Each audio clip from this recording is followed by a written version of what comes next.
आपने animal film देखा है जो अभी 2024 में जो रिलीज हुआ था, जिसमें बॉबी देओल है विलन रोल में? हाँ वही बता रहा हूँ ना। जब रणबीर कपूर को मालूम चला अपनी बहन की समस्या प्रॉब्लम, तो उसने तुरंत बोला कि चल दीदी अभी चलते हैं हम लोग। कॉलेज गया तो शांति से पूछा कौन था, सीधा बात है, कौन था पूछा। अब उसमें से कितने कमेंट्री करे तो उसने बोला कि रुक मैं अभी आता हूँ। आया उधर से AK-47 लेकर एकदम लोड किया, धड़धड़ाते चला आया। अब बोल रहा है कौन था, बोलना भी नहीं पड़ा, वो ऑटोमेटिक सबने बोल दिया।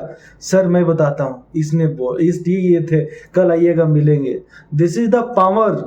माँ बहन को कोई कुछ करता है ना, कुछ बोल दिया, ताने मार दिया, किसी से पूछने की जरूरत नहीं है, कोई सरकार से पूछने की जरूरत नहीं है, घर वगैरह से कोई पूछो मत, काटो साले को पहले, तब आगे की बात आगे देखा जाएगा। बोला कैसे चुटिया कुत्ता आदमी, बोला कैसे, ऐसे मतलब जज्बा होना चाहिए। यही जज्बा था आज छत्रपति शिवाजी, इसी जज्बे से आगे बढ़े थे। यही ताकत थी उनके जिस्म में, यही ताकत थी उनके विचारों में, जिसके वजह से शिवाजी राजे भोसले आज इतने ज़्यादा प्रसिद्ध नेता में गिने जाते हैं। उसके बाद से महाराणा प्रताप, एक वो लोग जितने थे उस समय के राजा महाराजा, मैं कुछ ही नाम बताऊंगा, सबके नाम क्या बताऊं, जिसमें से सम्राट अशोक चंद्रगुप्त हो गए। कितने ज़्यादा उन लोगों ने अपने शासन को फैलाया, अपने प्रशासन को मजबूत किया।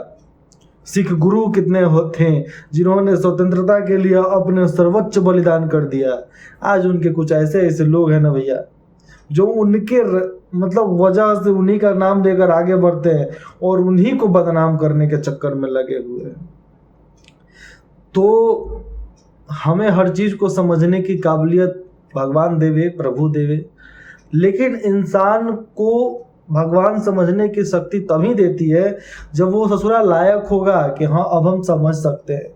अरे भैया आपके पास पेन रखे लिखने की औकात नहीं होगी, लिखने की हैसियत नहीं होगी, तो भगवान आपको कलम कैसे देगा भैया? नहीं दे सकता है। मतलब जिन लोगों को जो चीज़ की आवश्यकता होते हुए भी उनको वो नहीं मिलता, क्यों? क्योंकि उनको वो चीज़ को झेलने की कुव्वत नहीं है। वो अपने आप को मजबूत करे, बनाए। मैं अपने आप को भी बोलता हूँ, मुझे जो चाहिए, मुझे जो पाना है, मैं जो सपने देखता हूँ, वो सपना मुझे पूरा अभी होते हुए कोई नज़र नहीं आते। क्यों? क्योंकि मैं उस लायक अभी नहीं बन पाया। अगर मैं बनता तो ऊपर वाला भी देखता है मेहनत, उसने भी कहता चलो कोई बात नहीं, अब दे देते हैं, पक्का ये समझ जाएगा, ये अब संभल जाएगा, ये अब पूरे तरीके से जो ये चाहता था इसको संभाल सकता है, वो चीज़ हमें मिल जाएगी। हम लोग बहुत देखते हैं कि गुंडे मवाली और मतलब फालतूगिरी करने वाले लोग इतने प्रसिद्ध हो रहे हैं, इतने आगे बढ़ रहे हैं। बढ़ नहीं रहे भैया, वो आगे जाएंगे लेकिन फिर गिरेंगे जरूर। क्यों? क्योंकि उनके जो मस्तिष्क का जो प्रक्रिया जो होता है वो जिस तरफ बढ़ाएगी ना वैसे ही गिराएगी। बोला जाता है ना, किसी के बहकावे में कुछ नहीं करना चाहिए, नहीं तो परिणाम बहुत उल्टा होगा। बात वही होता है, बहकावे में पड़ने के बाद ही काम उल्टे हो जाते हैं। तो हम बहकावे में क्यों पड़े? आज बहकावे में पड़ने के वजह से ही जो लोग आपके लिए काम कर रहे हैं उसी को लोग गाली दे रहे हैं। रोज का रोज क्विंटल भर कर गाली दिया जा रहा है।